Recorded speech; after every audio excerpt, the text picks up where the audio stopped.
that's so prescriptive of that, it's just limited it too much. It becomes quite difficult though with abstract work, doesn't it? Oh, it's definitely, but they still have the ability to feel, and that's the whole point. Nothing's right or wrong.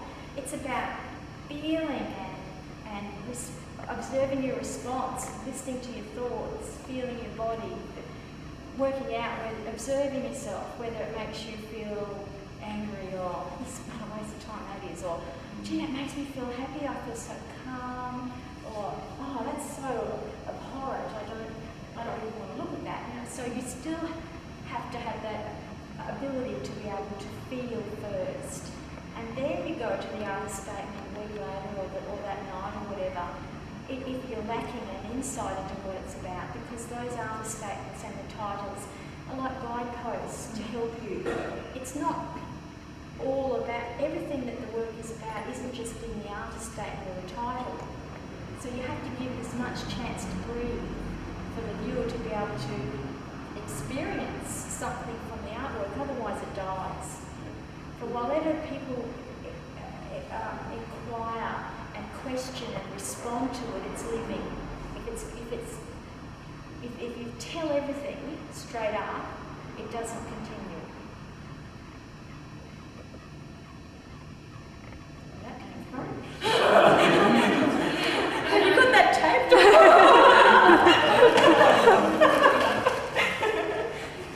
Really, but sometimes.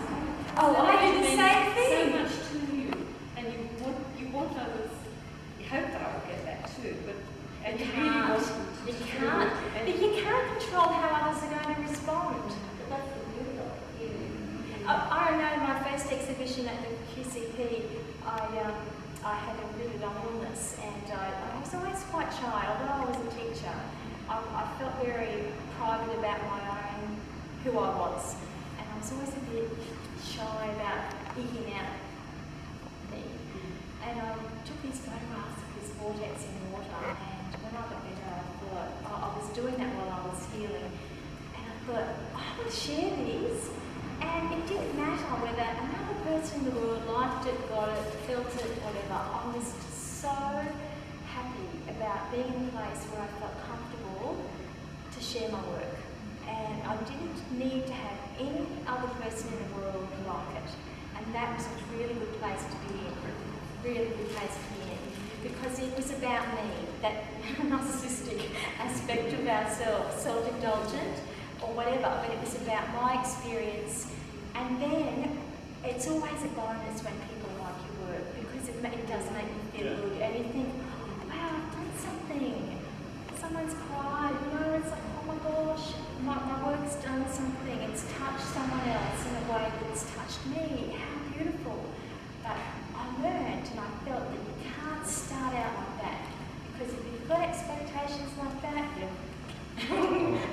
you're bound to have things fall flat on your face. And you can't control it. You can't expect that other people are going to respond the way you want them to, because that's controlling and limiting.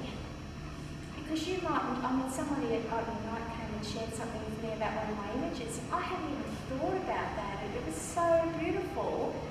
And if I'd have had my artist statement up so much and given so much away early on, that person may not have had that opportunity to feel that. And if I'd had only thought, oh, I hope everyone gets what I'm getting, that just channels it, channels my wishes and all the energy into hoping people get what I get, and it stops people getting what they need to get for themselves. Any other questions? What's your beautiful printer? My printer? I print on my work at home in my studio. It's a Epson 9900, a wide format printer. I used to, I had my first exhibition printed by Spectrum. They were at South Brisbane. They were great, they were really good, but I found that I only had a little Canon printer, a Pixma at home, and an uncalibrated screen, and I had these beautiful images. I went to get them printed, and they looked nothing like what I thought they would look like, because I was just learning. I'd only started out with turning the computer on, so I had no idea how to work Photoshop or work anything really. My children would roll their eyes. It was really hopeless. But I also cared for my father-in-law during that time, and it was really difficult for me to be away from the farm for 2 hours at a time. So I had a wonderful husband, and I had a surprise and a beautiful wide format printer so that I could print from my studio. And that meant that I could always be available for my family and for my caring responsibilities. And I could follow through the tactile nature of my work. And I learned about colour management, learning how to process raw files, and so that I knew that what I saw on my screen was what I got out from the print. I calibrated everything. I had my profiles for my paper, professionally custom made, and so I know that pretty much spot on what I work with on my screen is going to come out the other end. And I love touching. I was a massage therapist, and I work with wool. I spin and knit, and I love touch. So having something from photograph and then developing a concept to being able to print something out is very, very rewarding. And it's been an amazing learning process. And I've continued that tactile nature with my artist books. I wanted to be able to have a more intimate way to explore my photographs. So rather than just having it in this space, to be able to sit privately with images. And I've made that artist book there in the same design as my dad's photo album, my granddad's photo album actually, with the 2 holes in the string, and so that's there. And I also love to write. I've just discovered I love to write. The poem in a photograph I wrote a few years ago. It was about my mum and I were looking on the bed at a box of photographs, and I saw me when I was really young with shiny shoes and flats, and I was very strict, and I was very sort of a good girl, really good girl. And I thought, I'm never going to do that with my children. They're going to be able to express themselves and not have sort of a really strict upbringing. And I went home and I looked at my own photographs on the walls of my own children and all the things they did, and then I saw the shiny shoes, and I thought, oh dear. So it was only recently that poem I decided, when I decided to do an exhibition, that came into this body of work. So I realised that it was all like accumulation of my experience in my life when I put it all in.